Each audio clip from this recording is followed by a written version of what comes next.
This is MRN Out Loud, brought to you by Hercules Tires. Hello again, everyone. I'm Woody Cain. Headed to Phoenix this weekend for championship races in all three of NASCAR's National Touring Series. We'll also have some ARCA Menards Series West action for you, plus practice and qualifying on the Cup side before the championship race there. I'll run through the schedule a little bit later on in the program. But first, we're going to start with the Xfinity Series. Noah Gragson will join us fresh off his win at Martinsville to talk about his battle at Phoenix to possibly win a championship.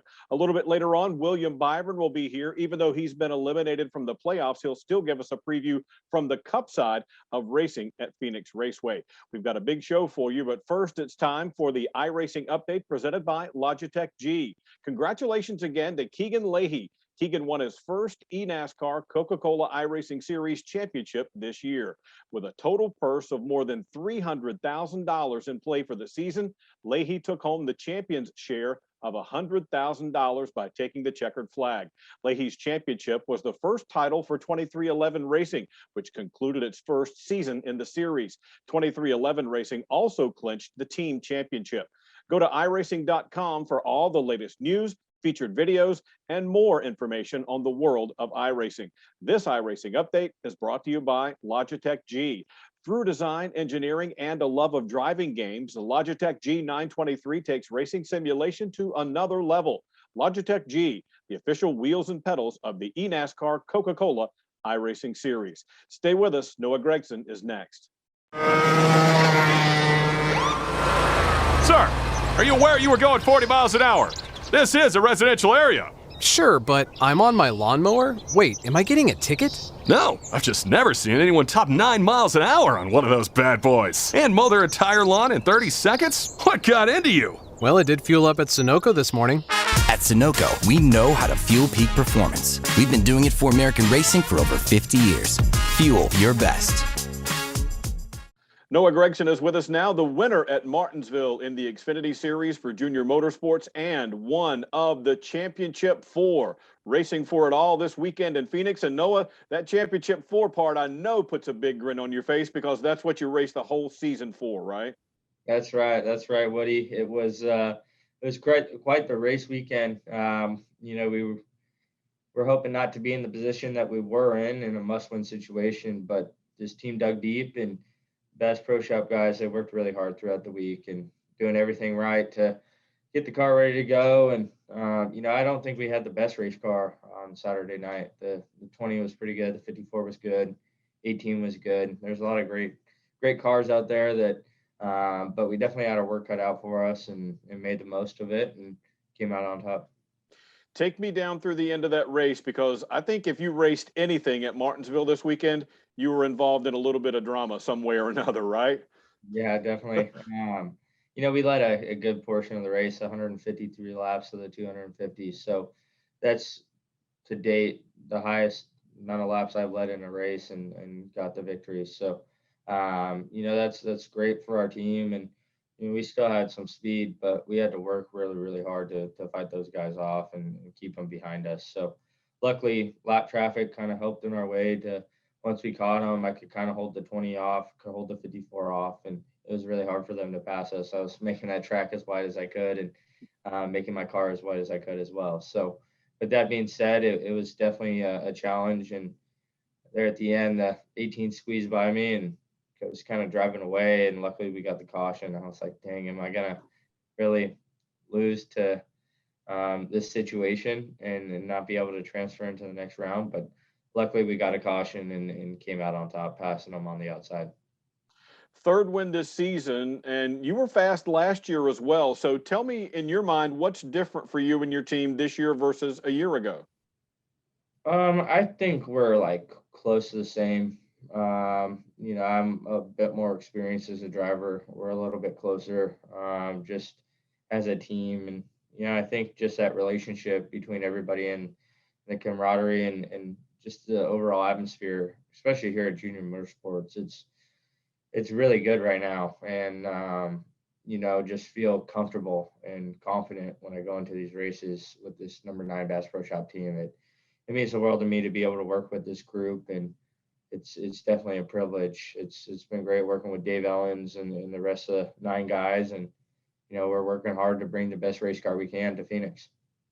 I wanted to follow up on that level of comfort that you have, because I know before you signed your new deal, you were talking about, well, I'm looking at some other possibilities, like most drivers do at silly season time, which almost seems year round now. But anyway, you were saying the grass isn't necessarily, I'm paraphrasing, always greener. I mean, you look at some other options and realize, this is a pretty good situation here where you are. Yeah, it's great. With Kelly and LW, everybody here at Junior Motorsports, it's one big family. And to have Johnny Morris and Bass Pro Shops involved, it's just a great opportunity that we got right now. And coming back for next year, it's definitely something that I'm gonna enjoy doing. I enjoy racing the Xfinity car. I enjoy the package that we got. They're fun cars to drive, and so things come to mind like going to Homestead or being able to work with this team again. There's a lot of pluses to that. So the pros definitely outweigh the cons, and I wouldn't mind racing an Xfinity series every year. It's a great series. Got a lot of great race car drivers, and the cars are a lot of fun to drive. One of the cool things that you hear a lot from the Cup guys is, they're anxious, at least in part, to get this next gen car on the track, because they envy what you guys have in the Xfinity series, and that you can thump and bump each other a little bit and your day's not necessarily ruined. Oh yeah. I think that's going to be one of the most important things. You see guys at Martinsville or whatnot, where they'll cut a tire down or, brush the wall, and then maybe not at Martinsville, but these mile-and-a-half tracks and stuff, you barely brush the wall, and your day's almost over. They got to spend all day working on it. And I mean, look at Kyle Busch at Kansas. They killed the right side of that thing. And if that were to be an Xfinity car, you just keep the throttle all the way down and keep on digging. So, I think definitely those guys envy kind of what our package is, and I hope it can kind of be similar for what the Cup Series has to bring next year. Let's talk a little bit about Phoenix coming up this weekend. You hear drivers say it's a short track, and teams typically take a short track car there, but it's a mile in length. How do you view it? Yeah, I view it as a short track. 3 and 4 is kind of like Richmond, and 1 and 2 is kind of like New Hampshire. I suck at New Hampshire, but we've gotten a pretty good package at Phoenix. So, just learning how the PJ1 has kind of changed throughout the race has been a big challenge that we've been able to overcome. And now they're changing it to resin this year, so that's also going to be another challenge of seeing the difference on how much the track wears out. We have practice and qualifying this weekend that I'm not too thrilled about. I feel like I do better when we just unload and go race. I don't really feel like I make great changes during practice to benefit the car, just because it from when you practice to when you race, there could be 3 other sessions on the racetrack that, it's hard to really dial your car in the moment.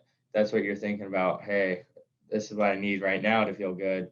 Well, I don't have that experience right now to say, hey, this is what the feel I need right now to be good on lap 100 of the race. I'm just making it, dialing it in for right now. So, we always kind of get done with practice and then put right what we had when we unloaded the car off the trailer. So, but no, I'm excited for it. It should be a great opportunity this weekend.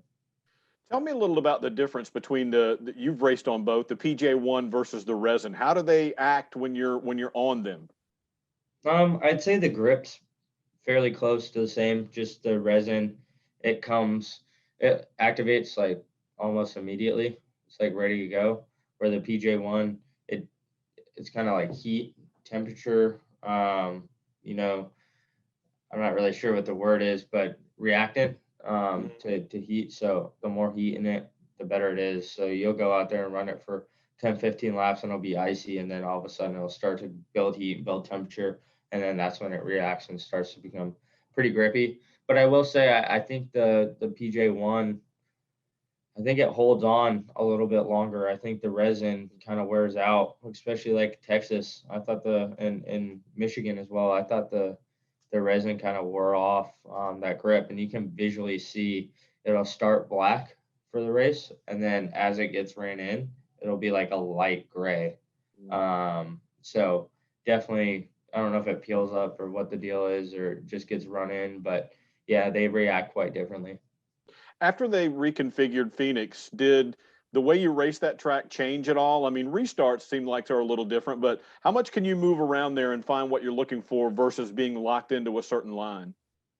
It's different. Like, so when they had the start finish line on the backstretch now, what used to be the front stretch, yeah, restarts weren't as hectic. Like, you kind of knew what you had, and then now you really have to be aggressive. I think it's great for the fans. It's really challenging behind the wheel just because you're 3-4 wide and you're all diving down into the flat corner, the hill corner, I call it, turn 1 and 2. And it definitely makes it exciting, especially launching on restarts. It's really easy to spin your tires because you're still going through the corner where the Geico restart zone is. So with having a steering wheel in it, and then trying to apply the throttle, that makes it quite a bit of challenge for to get the wheels hooked up and driving straight with a good launch.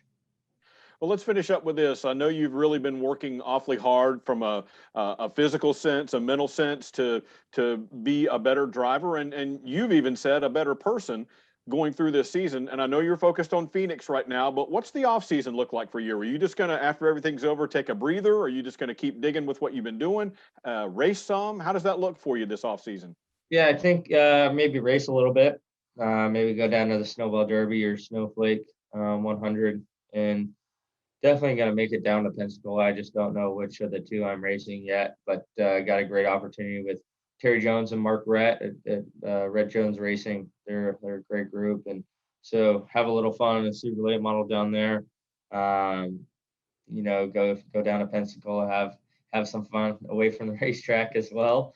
I'm sure you can figure that one out, and but no, it'll be good to be able to race that and then go see my family out in Las Vegas and just try and relax and regroup, maybe do a little snowboarding, and then I'll be right back to the grind come January 1st. Yeah, the new year will be here before we know it. It just flies by, doesn't it? This year, Noah, yeah, it really has. I mean, you look up and my gosh, I can't believe we're already in November. I mean, man, where did it go? It's wild how fast it's gone. Well, Noah, we appreciate your time, and no matter what happens at Phoenix, congratulations on a really strong season, and enjoy this off season because, as we say, it's pretty short. Thank you, Woody. Thanks for having me on. I appreciate it. Gamers, start your engines. Meet the next generation of racing wheels. The award-winning Logitech G design is re-engineered to dial into your game physics, delivering unprecedented realism. Feel every shift, drift, and hairpin turn like never before. Our latest innovation in force feedback technology connects directly to endgame simulation engines and physics to produce higher fidelity, real-time responses. Through design, engineering, and the love of driving games, Logitech G takes racing simulation to another level. Go to logitechg.com. Time now for our iRacing update presented by Logitech G. Not only is William Byron a Cup Series playoff driver, he's also an iRacing team owner. And I had a chance to ask him about that this week since one of his teams raced for the championship. And we finish up the season, of course, at Phoenix. You were 8th there way back in March. Does that seem like 100 years ago now? And how can you take that with what all you've learned this year and be as good or better? Oh, for sure. I think that race was definitely a good like experimental race, but I feel like there's not a lot that applies directly to this race. So I know the cars will be quite a bit different, and the track could be different too, depending on what they spray on the track for surface grip. So yeah, it's going to be quite a bit different this time around, but I think everyone will obviously try to bring their best stuff and try to have a really good race car there. So it's going to be fun. Citywide to countryside, whatever you drive, wherever you go, Hercules has the value, selection, and industry-leading warranty to get you there no matter where the road takes you. Go to HerculesTires.com. There you can find the nearest authorized Hercules retail location to you. Plus, you can use the tire tracker to find out which Hercules tire fits your vehicle the best. That's HerculesTires.com. Hercules Tires, ride on our strength. That's all the time we've got for this week's edition of MRN Out Loud. Don't forget, we've got a big schedule coming up for you this weekend. We'll kick things off on Friday with Cup Series practice at 1 o'clock Eastern Time. Also on Friday, the Camping World Truck Series Championship race, the Lucas Oil 150. That comes your way at 7:30 Eastern Time on Friday. Saturday, we start off with the ARCA Menards West Series and the Arizona Lottery 100. That one is on at 3 o'clock Eastern Time. Then pole qualifying for the NASCAR Cup Series, the championship race. That's at 7 o'clock Saturday. That's Eastern Time now, 7 o'clock Saturday evening. Then we will have the Xfinity Series Championship race at 8 o'clock Eastern Time on Saturday night. Sunday, the main event from Phoenix Raceway, the NASCAR Cup Series Championship. Our airtime is 2 o'clock Eastern Time right here on the Motor Racing Network. We'd like to thank Noah Gragson for joining us ahead of the Xfinity Series Championship, and William Byron. He's been with us all season long as our senior preview correspondent. Thanks to him for doing that one last time for us at Phoenix Raceway this weekend. I'm Woody Cain saying see you right back here next time on MRN Out Loud.